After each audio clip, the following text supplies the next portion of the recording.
வணக்கம். ஆகாஷ்வாணி மாநில செய்திகள் வாசிப்பவர் சாந்தி ரமேஷ். தலைப்புச் செய்திகள். மின்னணு பண பரிவர்த்தனையில் முன்னோடி நாடாக இந்தியாவை ரிசர்வ் வங்கி உருவாக்கியுள்ளதாக குடியரசுத் தலைவர் திருமதி திரௌபதி முர்மு பாராட்டியுள்ளார். இந்தியா சிலி இடையிலான இருதரப்பு பேச்சுவார்த்தைகளை பிரதமர் திரு நரேந்திரமோடி சிலி அதிபருடன் இன்று மேற்கொண்டார். பொதுப்பணி, நெடுஞ்சாலைத்துறை, சிறு துறைமுகங்கள் துறைகளுக்கு 20,000 கோடி ரூபாய் மதிப்பிலான மானிய கோரிக்கையை அமைச்சர் திரு ஏவவேலு இன்று சட்டப்பேரவையில் வெளியிட்டார். டாஸ்மாக் தொடர்பான சட்டபூர்வமான விசாரணையை சீர்குலைக்கும் வகையில் தமிழக அரசு தாக்கல் செய்துள்ள மனுவை தள்ளுபடி செய்ய வேண்டும் என்று அமலாக்கத்துறை சென்னை உயர்நீதிமன்றத்தில் தெரிவித்துள்ளது. நீலகிரி, கொடைக்கானல் சுற்றுலா தலங்களுக்கு இ-பாஸ் இன்று நடைமுறைக்கு வந்தது. இனி விரிவான செய்திகள். நாட்டின் பண பரிவர்த்தனை கட்டமைப்பை நவீனப்படுத்தி எழுச்சிமிகு நிதி சூழலை ரிசர்வ் வங்கி உருவாக்கியுள்ளதாக குடியரசுத் தலைவர் திருமதி திரௌபதி முர்மு தெரிவித்துள்ளார். மும்பையில் ரிசர்வ் வங்கியின் 90வது ஆண்டு நிறைவு விழாவில் இன்று உரையாற்றிய அவர், மின்னணு பண பரிவர்த்தனைகளை முன்னெடுத்துச் சென்று முன்னோடி நாடாக இந்தியாவை நிலைநிறுத்தியதில் இவ்வங்கி இன்றியமையா பங்காற்றியுள்ளதாக குறிப்பிட்டார். கடந்த 90 ஆண்டுகளாக அரசின் தொலைநோக்கு பார்வையையும் கொள்கைகளையும் முன்னெடுத்துச் சென்றதில் ரிசர்வ் வங்கியின் பங்களிப்பை குடியரசுத் தலைவர் வெகுவாக பாராட்டியுள்ளார். சுதந்திர நூற்றாண்டு பாதையை நோக்கி நாம் முன்னேறி செல்லும் இத்தருணத்தில் அனைவருக்கும் ஏற்றதான படைப்பாற்றல் திறன்மிகு நிதி சூழல் உருவாக்கப்பட வேண்டும் என்று அவர் குறிப்பிட்டுள்ளார். நபார்டு, IDBI, தேசிய வீட்டு வசதி வங்கி போன்ற நிறுவனங்களின் நிதி கட்டமைப்பை ரிசர்வ் வங்கி வலுப்படுத்தியுள்ளதாக எடுத்துரைத்த குடியரசுத் தலைவர், வேளாண்மை, சிறு தொழில்கள், வீட்டு வசதி பிரிவுகளுக்கு இந்நிறுவனங்களின் ஆதரவை சுட்டிக்காட்டியுள்ளார். பிரதமர் திரு நரேந்திரமோடி சிலி அதிபர் கேப்ரியல் போரிக் பாண்டுடன் புதுதில்லியில் இருதரப்பு பேச்சுவார்த்தைகளை இன்று மேற்கொண்டார். இந்தியா சிலி நட்புறவை முழுமையாக மேம்படுத்துவதற்கான பேச்சுவார்த்தைகள் இதில் இடம்பெற்றதோடு இரு நாடுகளுக்கிடையே பல்வேறு துறைகளில் புதிய ஒப்பந்தங்களும் கையெழுத்தாகின்றன.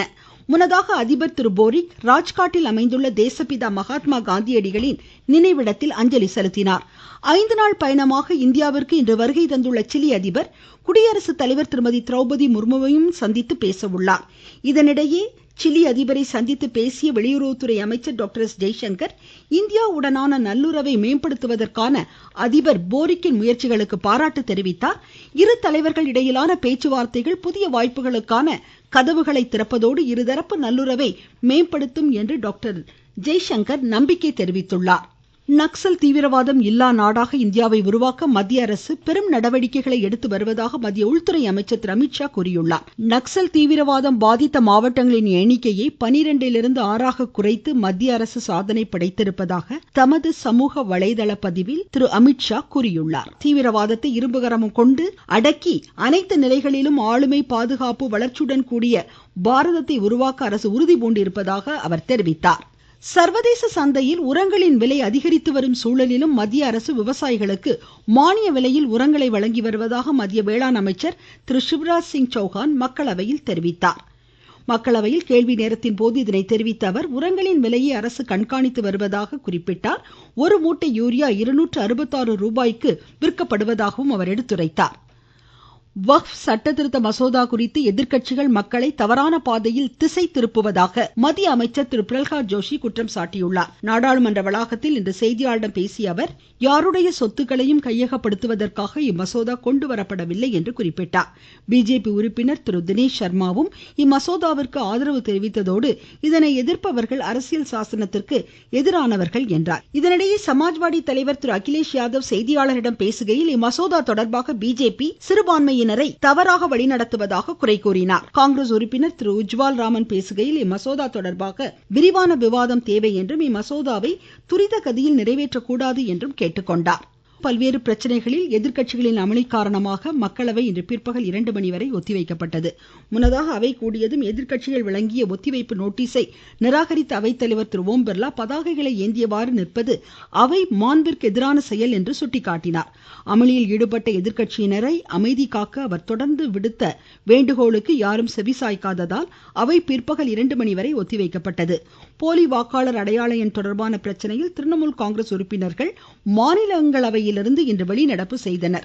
இதனிடையே கேள்வி நேரத்திற்கு பின்னர் பேசிய மாநிலங்களவை எதிர்க்கட்சி தலைவர் திரு மல்லிகார்ஜுன கார்கே, மக்கள் தொகை கணக்கெடுப்பு பணிகள் தாமதமாவது குறித்து கேள்வி எழுப்பினார். பல்வேறு நலத்திட்டங்களுடன் கணக்கெடுப்பு தரவுகள் இணைந்துள்ளதால் அதன் முக்கியத்துவத்தை அவர் சுட்டிக்காட்டினார்.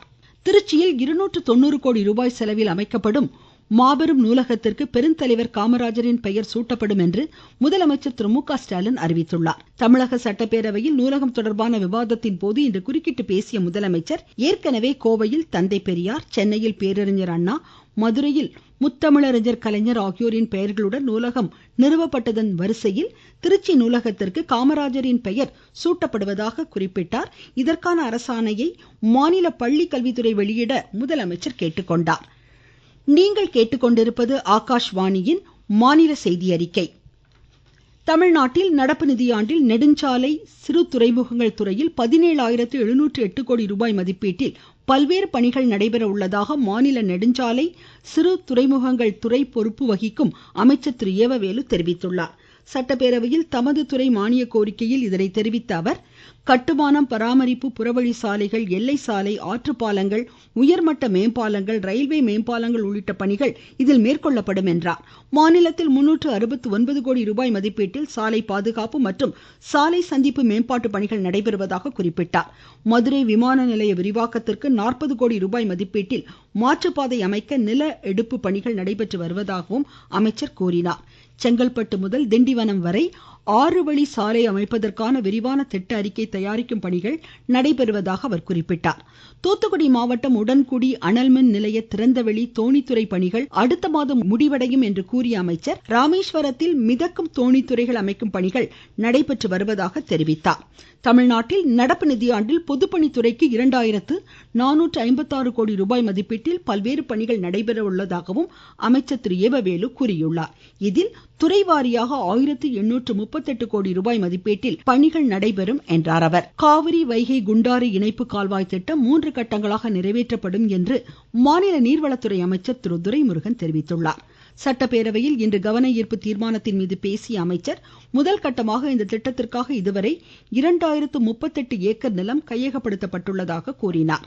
முதல் கட்டம் காவிரி முதல் தெற்கு வெள்ளாறு வரையில், இரண்டாவது கட்டம் தெற்கு வெள்ளாறு முதல் வைகை வரையில், மூன்றாவது கட்டம் வைகை முதல் குண்டாறு வரையில். இந்த திட்டம் கரூர், திருச்சி, புதுக்கோட்டை, சிவகங்கம், ராமநாதபுரம் மாவட்டங்களில் 52,000 ஏக்கர் நிலங்களுக்கு குடிநீருக்கும் பாசன வசதி செய்வதற்காக அமைந்திருக்கிறது. இதுவரை 288 கோடி செலவு செய்யப்பட்டிருக்கிறது. மீதி இருக்கிற நீர்வாய்கள் வெட்டுகிற பணி நடந்து கொண்டிருக்கிறது. 83% முடிவடைந்திருக்கிறது.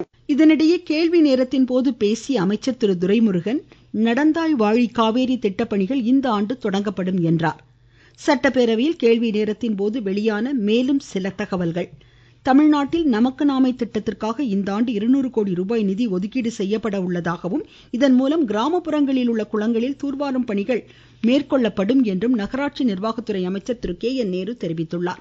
வேலூர் மாவட்டம் குடியாத்தம் பகுதியில் நகர்ப்புற வாழ்விட மையம் புதிதாக அமைக்கப்படும் என்று மாநில மக்கள் நல்வாழ்வுத்துறை அமைச்சர் திரு மா சுப்பிரமணியன் கூறியுள்ளார். கிருஷ்ணகிரி தொகுதியில் சீரான மின் விநியோகத்திற்காக 3,529 மின்மாற்றிகள் அமைக்கப்பட்டுள்ளது என்று மாநில மின்துறை அமைச்சர் திரு செந்தில் பாலாஜி தெரிவித்துள்ளார். விழுப்புரம் மாவட்டம் மரக்காணத்தில் பன்னாட்டு பறவைகள் சரணாலயம் 25 கோடி ரூபாய் செலவில் அமைக்கப்படும் என்று வனத்துறை அமைச்சர் திரு பொன்முடி அறிவித்துள்ளார். டாஸ்மாக் தொடர்பான அமலாக்கத்துறையின் சட்டபூர்வமான விசாரணையை சீர்குலைக்கும் வகையில் தமிழக அரசு தாக்கல் செய்துள்ள வழக்கை தள்ளுபடி செய்ய வேண்டும் என்று அமலாக்கத்துறை சென்னை உயர்நீதிமன்றத்தில் தெரிவித்துள்ளது. டாஸ்மாக் பணியாளர்களை விசாரிக்க தடை விதிக்க கோரி தமிழக அரசும் டாஸ்மாக் நிர்வாகமும் தாக்கல் செய்த வழக்கில் அமலாக்கத்துறை தாக்கல் செய்யப்பட்ட பதில் மனுவில் இவ்வாறு கோரப்பட்டுள்ளது. சோதனைக்கு எதிராக அமலாக்கத்துறையிடம் முறையிடும் மாற்று வாய்ப்பு இருந்தபோதும் நேரடியாக உயர்நீதிமன்றத்தை நாடியது தவறு என்றும் அந்த மனுவில் குறிப்பிடப்பட்டுள்ளது. தமிழக அரசு தரப்பில் ஆஜரான தலைமை வழக்கறிஞர் விசாரணையின் போது பெண் அதிகாரிகளை அமலாக்கத்துறை நள்ளிரவு வரை சிறைப்பிடித்து வைத்ததாக குறிப்பிட்டார். மத்திய அரசு சார்பில் ஆஜரான கூடுதல் தலைமை வழக்கறிஞர் தமிழக அரசின் மனு விசாரணைக்கு உகந்தது அல்ல என்று குறிப்பிட்டார். இதனையடுத்து அமலாக்கத்துறையின் பதில் மனுவிற்கு தமிழக அரசு வரும் 7ஆம் தேதி தனது விளக்கத்தை தாக்கல் செய்ய வேண்டும் என்று கூறி வழக்கு விசாரணையை 8ஆம் தேதிக்கு நீதிமன்றம் ஒத்திவைத்துள்ளது. நீலகிரி மாவட்டத்திற்கு வரும் வெளியூர் வாகனங்களுக்கு இ பாஸ் நடைமுறை இன்று முதல் நடைமுறைக்கு வந்துள்ளது. கொடைக்கானல் செல்லும் சுற்றுலா வாகனங்களுக்கு இ பாஸ் இன்று முதல் நடைமுறைக்கு வந்ததை அடுத்து பழனி ஐயம்புலி சோதனை சாவடியில் தீவிர சோதனைக்கு பின்னர் வாகனங்கள் அனுமதிக்கப்பட்டு வருவதாக எமது செய்தியாளர் தெரிவிக்கிறார். கொடைக்கானல் நுழைவாயில் பகுதிகளாக உள்ள பழனி வழியாக ஐயம்புள்ளி சோதனை சாவடி, வத்தலகுண்டு வழியாக காமக்காப்பட்டி சோதனை சாவடி உள்ளிட்ட சோதனை சாவடிகளில் இ பாஸ் சோதனை மேற்கொண்டு அனுமதித்து வருகின்றன. உள்ளூர் வாகனங்களுக்கும் பேருந்துகள் மற்றும் ரயில்களில் வருவோருக்கும் விவசாய பணிகளுக்கு செல்வோருக்கும் எந்தவித கட்டுப்பாடுகள் இல்லை என்பதும் குறிப்பிடத்தக்கது. அதேபோல வரக்கூடிய பொதுமக்கள் மற்றும் சுற்றுலா பயணிகள் பிளாஸ்டிக் பொருட்களை தவிர்க்கவும் சோதனை சாவடி அருகே பிளாஸ்டிக் பொருட்களுக்கான சோதனையும் மேற்கொண்டு வருகின்றன. திண்டுக்கல் மாவட்டத்திலிருந்து ராஜசேகரன், சுப்பிரமணிய பாரதி. மீண்டும் தலைப்புச் செய்திகள். மின்னணு பண பரிவர்த்தனையில் முன்னோடி நாடாக இந்தியாவை ரிசர்வ் வங்கி உருவாக்கியுள்ளதாக குடியரசுத் தலைவர் திருமதி திரௌபதி முர்மு பாராட்டியுள்ளார். இந்தியா சிலி இடையிலான இருதரப்பு பேச்சுவார்த்தைகளை பிரதமர் திரு நரேந்திர மோடி சிலி அதிபருடன் இன்று மேற்கொண்டார். பொதுப்பணி, நெடுஞ்சாலை, சிறு துறைமுகங்கள் துறைகளுக்கு 20,000 கோடி ரூபாய் மதிப்பிலான மானிய கோரிக்கையை அமைச்சர் திரு ஏவவேலு இன்று சட்டப்பேரவையில் வெளியிட்டார். டாஸ்மாக் தொடர்பான சட்டபூர்வமான விசாரணையை சீர்குலைக்கும் வகையில் தமிழக அரசு தாக்கல் செய்துள்ள மனுவை தள்ளுபடி செய்ய வேண்டும் என்று அமலாக்கத்துறை சென்னை உயர்நீதிமன்றத்தில் தெரிவித்துள்ளது. நீலகிரி, கொடைக்கானல் சுற்றுலா தலங்களுக்கு இ பாஸ் இன்று நடைமுறைக்கு வந்தது. இத்துடன் இந்த செய்தியறிக்கை முடிவடைந்தது.